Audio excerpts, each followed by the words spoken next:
Maxwell House Coffee presents Good News of 1940. Always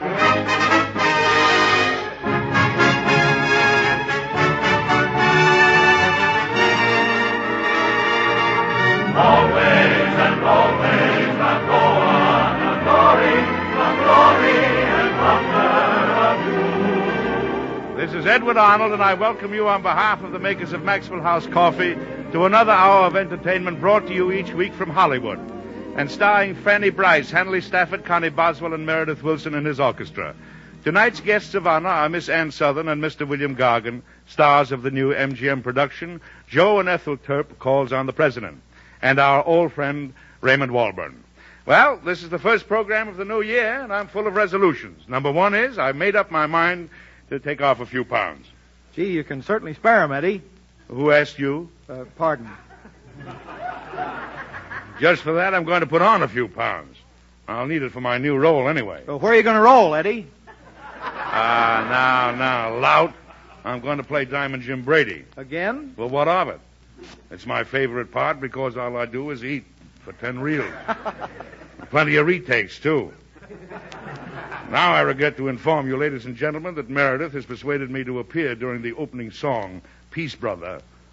Darn you anyway, Meredith. Oh, gee, Ed, you do it swell. Come on, let's get started. Well, all right. It can't sound as bad as anyone else's does to me. Well, we'll see. All right.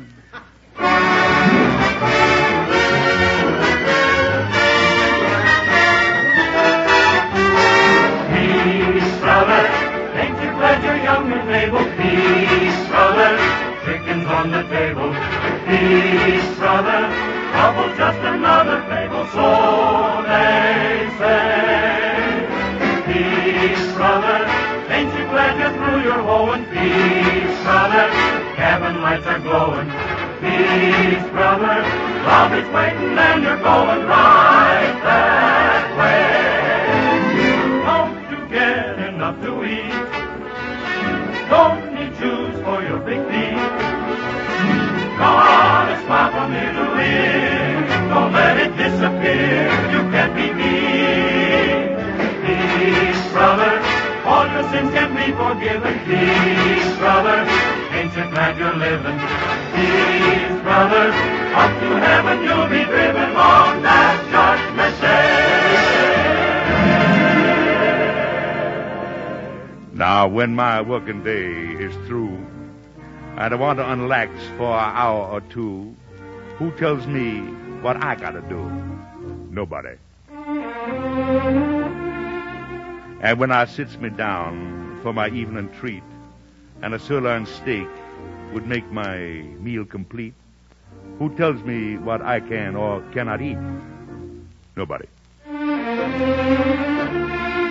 Now, when some question to me is referred, and I feel like getting up and making myself heard, who says, brother, don't you say a word? Nobody. And when the Sunday meeting bells ring out, and I want to give that hallelujah shout, who says I can't put that old devil to rout? Who told me that, eh? Nobody. Not a soul. Brother, all your sins can be forgiven. Peace, brother, ain't you glad you're living? Peace, brother, up to heaven you'll be driven on that judgment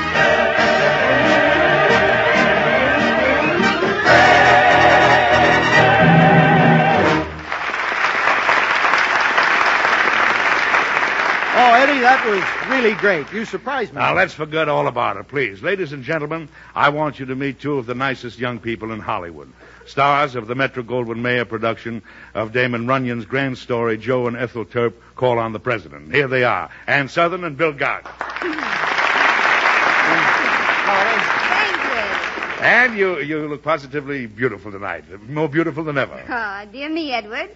How does one curtsy over the air? Make a noise like a bow. Just creak your hips a little, dear. Ah. Quiet, Terp. Okay, twerk. Oh. No, I really mean it, Ann. Your hair's enchanting. Your eyes are full of sparkle. Your whole being seems to radiate charm and beauty. Say, can you say one good word for my new mustache? Now, Bill, we came here this evening to talk about more cultural topics. That's right. Joe and Ethel Turp calls on the president at your favorite theater next week. Quiet, Gargan. This is no place to advertise. No, dear, don't be crass. Crass. I'm going to look that up. Edward, is it true that you've written your autobiography? Now, Gildy Ann, it's entitled Lorenzo Goes to Hollywood, $3 a copy at all bookstores starting January the 10th. Don't be crass, Edward. Does that fit, honey? But honestly, Edward, I can't understand a young man like you writing his autobiography. Yeah, I thought you have to die before you write one of those things. Well, it is customary, but I decided to break a precedent. Oh. Joe and Ethel Turp call on the president. Oh. What's the book about, Edward? Well, it's about 300 pages, and the principal topic is me. Oh. You mean it hasn't any story? Well, my publishers describe it as the story of my success. Gargan, if you say a mystery story, I'll scream. The girl's a mind reader. Can I get a free copy of the book, Ed? Oh, sure. I'll be glad to autograph one for you, Bill. If it's not too much trouble, Eddie, I think I'd like to have two. Why, I'd be delighted. You want to give it to a friend? No, I've got a bridge table with a short leg. Oh, I knew I shouldn't have brought him here tonight. I apologize, Edward. But maybe we can make up for it later in the program. I'm quite sure you will. I'm looking forward to hearing you as Mr. and Mrs. Joe Turp. Personally, I think you'll love Ian Ethel. Edward, I think you'll be quiet if Connie Boswell sings. I guarantee it. I love to hear that girl rip off a song. Hiya, Connie. Hiya, Billy boy. Connie's starting with a Western tonight. Her own interpretation of I'm an Old Cowhand. Sing it, Connie. I'm an old cowhand from the Rio Grande, but my legs ain't bold and my cheeks ain't tan.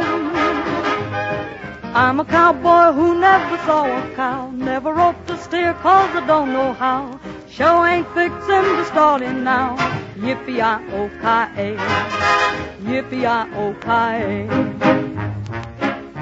Ride, cowboy, ride. I'm an old cowhand from the Rio Grande, and I come to town just to hear the band. I know all the songs that the cowboys know about the big corral where the doggies go. I learned them all on the radio. Yippee-I-O-Ki-A, oh, yippee-I-O-Ki-A.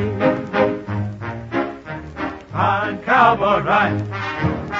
We never seen you rounding up your cattle. You always straddle an English saddle, and we've noticed that you never ever try to rope a steer, and we know that the reason is fear. Oh, I don't know. Well, we know. Well, I don't know. Well, why don't you do it while we're here? Now, I'm sorry to disappoint you, but my answer is nope, 'cause I ain't got no rope.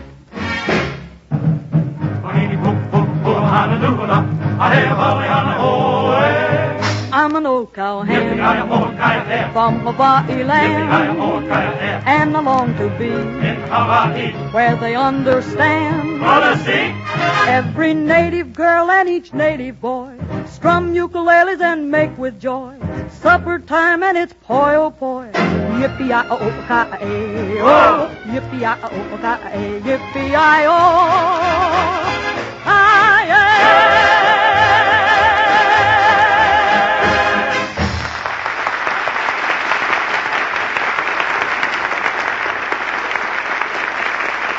Fine, Connie, fine. Say, Warren. Yes, Eddie. Warren, I have an idea that many of our friends received new coffee makers for Christmas. And maybe they're wondering whether or not they should change their coffee-making technique. What would you advise? Well, friends, the chances are you should, at least to this extent. When you buy coffee, be sure to ask for the grind of Maxwell House that's exactly right for your new way of making coffee. Because today, with all the different ways of making coffee, unless the coffee you use is ground just right for the way you make it, the full flavor and goodness just can't be extracted, no matter how much you use. But why is that, Warren? Well, when you make coffee correctly by the drip method, the water passes through the coffee just once. Now, that means the coffee you use must be ground just fine enough so that all the flavor can be extracted in the one quick contact with the water. And that's just why Maxwell House comes in a special drip grind, a grind you can always trust to give you clear, full-bodied, flavorful coffee in any type of drip or glass coffee maker.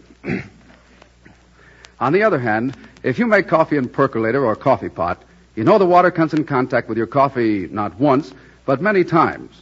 This means you need the regular grind Maxwell House to stand up in the longer brewing and give you the rich, satisfying coffee you should expect every day. Drip or regular, just ask for the Maxwell House grind that's right for your way of making coffee. We'd like you to discover the extra flavor and economy of perfect coffee, perfectly ground.